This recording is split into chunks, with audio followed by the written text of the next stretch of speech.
Welcome everyone. In this video we will be talking about routing. So routing is a concept where you have the ability to decide what to show the user if he visits the slash route or the index.html or some other routes. Let's say he visits the slash about route of your website. What you need to show. So this is something that gets added with the ability of routing. So with the help of routing you can decide what the content user needs to see based on the provided route. For the explanation, earlier we created HTTP server. So with our HTTP server, if I start my server using node index.js, which is the previous version of our server we created, and I open it in my Firefox web browser, you will see that in a moment a message will be displayed in front of you.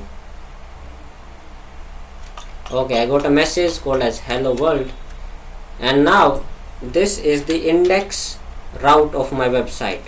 What if I visit the slash about? I still get the hello world displayed over here, but I don't want to display hello world on each and every route the user visits. Let's say the user visits about slash content, and still I get the content hello world. So whatever route the user visits, I get the same content again and again. This is not my expected behavior. I don't want to have this kind of behavior in my application. So I want to leverage the functionality of routing using core Node.js. We will not be using Express in this case. We will be using core Node.js, and we will be implementing the routing with the help of core Node.js. So let's get started by creating a new file called as hello-routing.js. So for basic routing we need to have some kind of server setup. So we will be importing HTTP module. So for now you might be familiar, is equal to require HTTP, and after importing the HTTP module we will be creating a server which will be with the help of http.createServer. The create server will require a callback which will be providing us with two objects, request and a response, and with them we will be doing something inside the server. But for now let's start our server on some kind of port. Let's tell the user that the server has been started.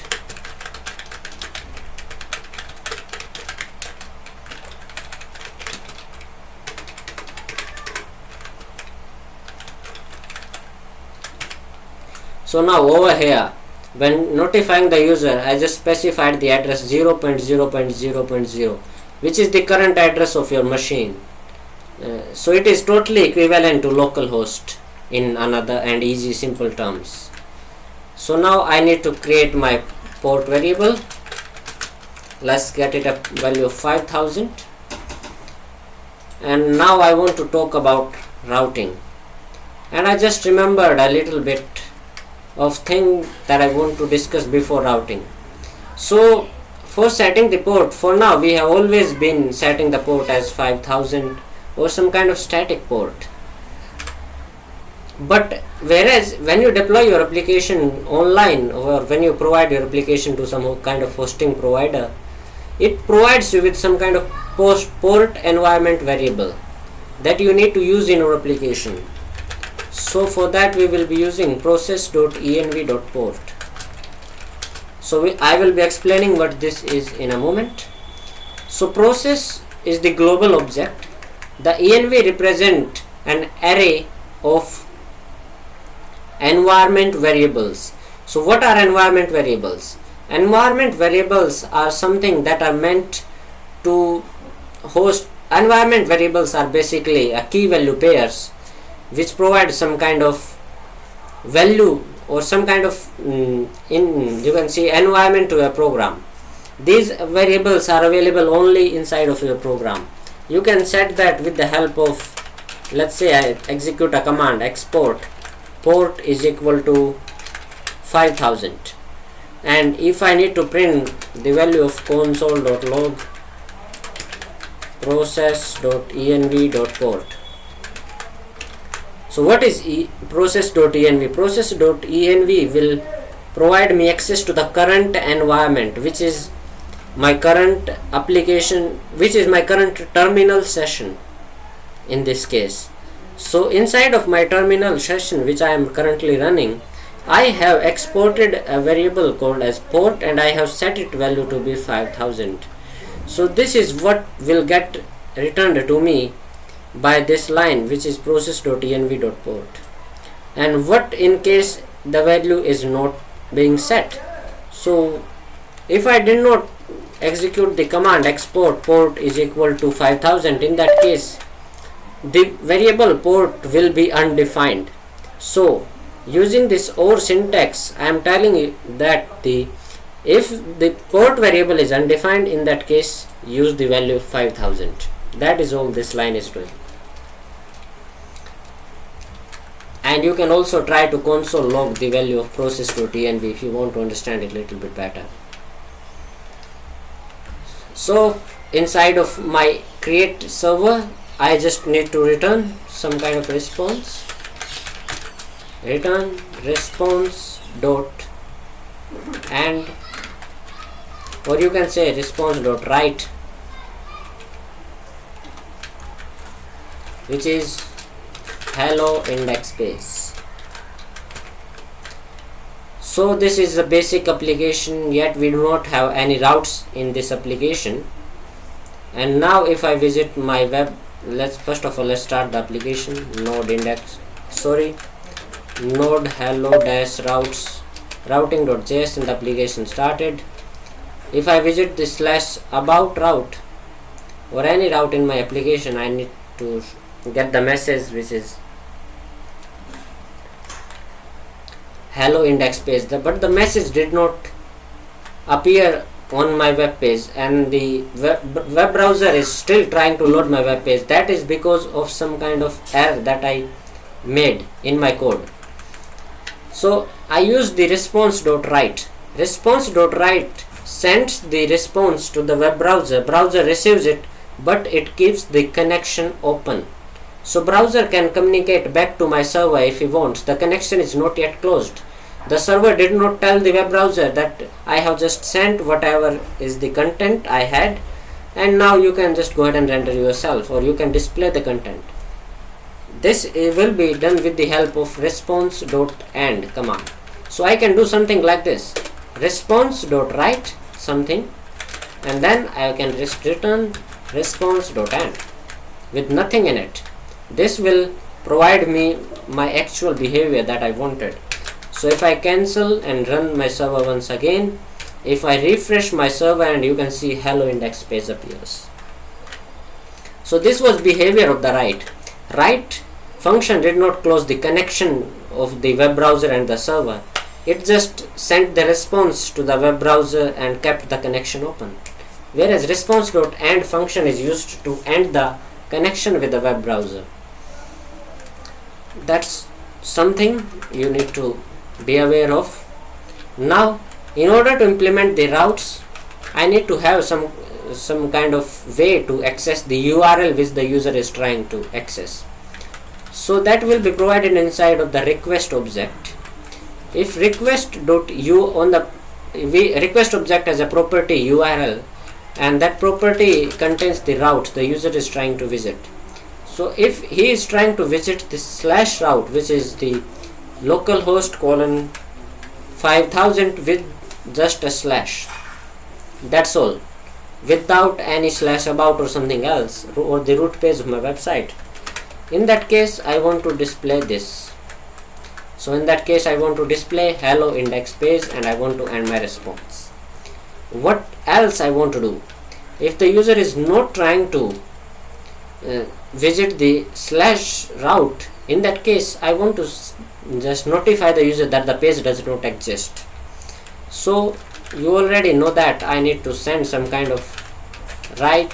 First of all, I will write the 400 status code, which just means the page cannot be or the 400 means bad request error or something, some kind of request that is not meant to be sent.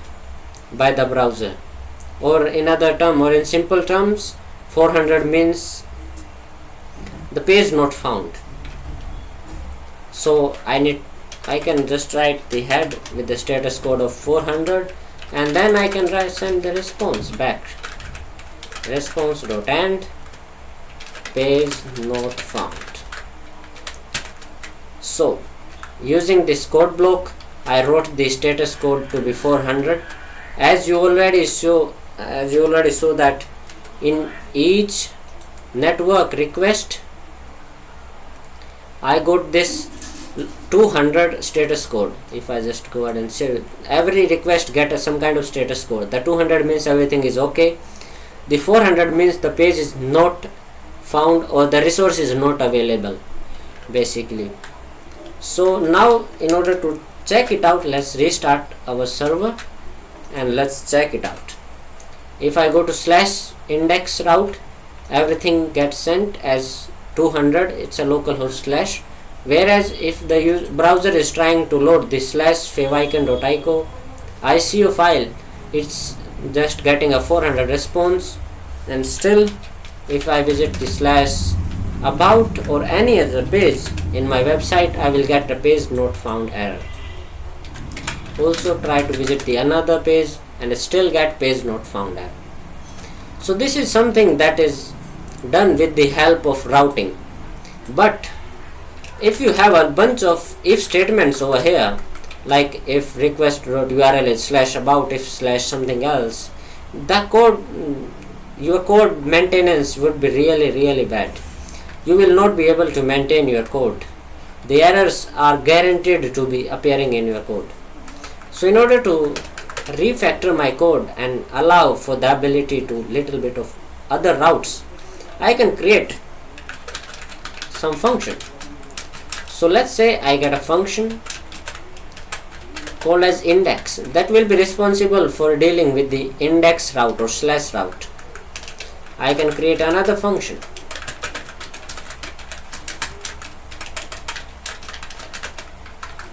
and that this about function will deal with the /about route. So I can create functions for each route, and over here I will need to receive the request and a response object because I will be dealing with them. Request and a response object. Similarly in about function.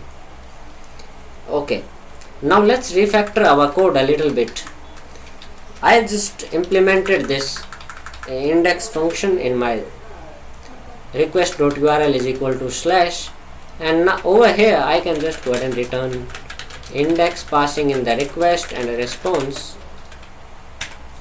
And then similarly what I can do is I can just copy it. I can say if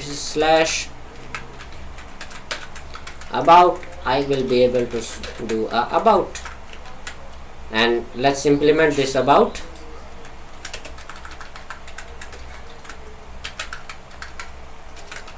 And let's say hello about page, just that. And now let's check it out.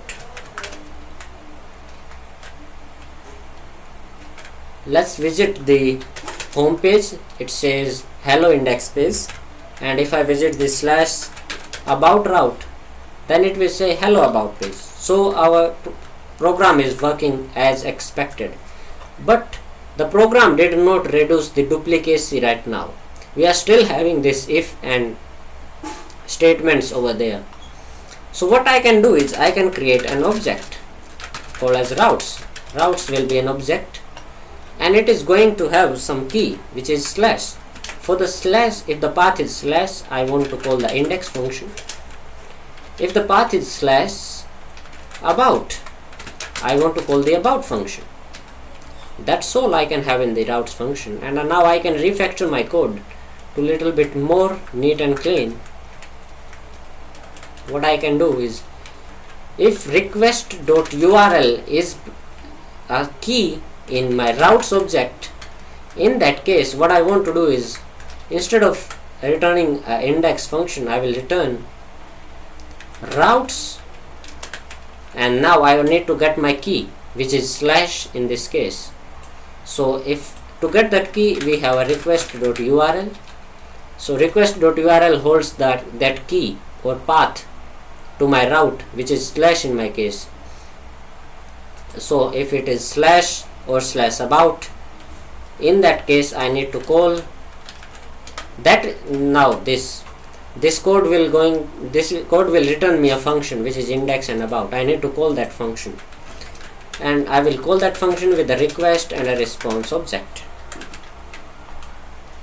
Now what I did is I separated my code into separate functions, and then I created an object called as routes with the key of my route path, and value to that key is my function.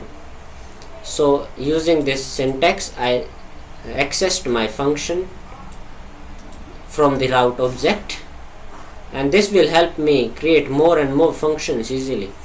And as in future videos you will learn how to separate your code into multiple files, this approach is going to be really easy for you, because you can separate all these functions into a separate file, and you can separate even these routes into a separate file of its own. And over here in this file you will just have this much code: server is equal to http.create server and all that stuff. That's it. So in future this is going to be worthwhile. Now let's check it out. Let's stop the server. Let's start the server once again. Let's see if everything is working all right. Slash about is working, slash route is also working, and all other routes except slash and slash about should result in 404, which is page not found, and it's working as expected. So I think you have learned a little bit about routes, how you can work with routes in the Node.js web framework. I think that's all about this video. We will see you in next video. Thanks.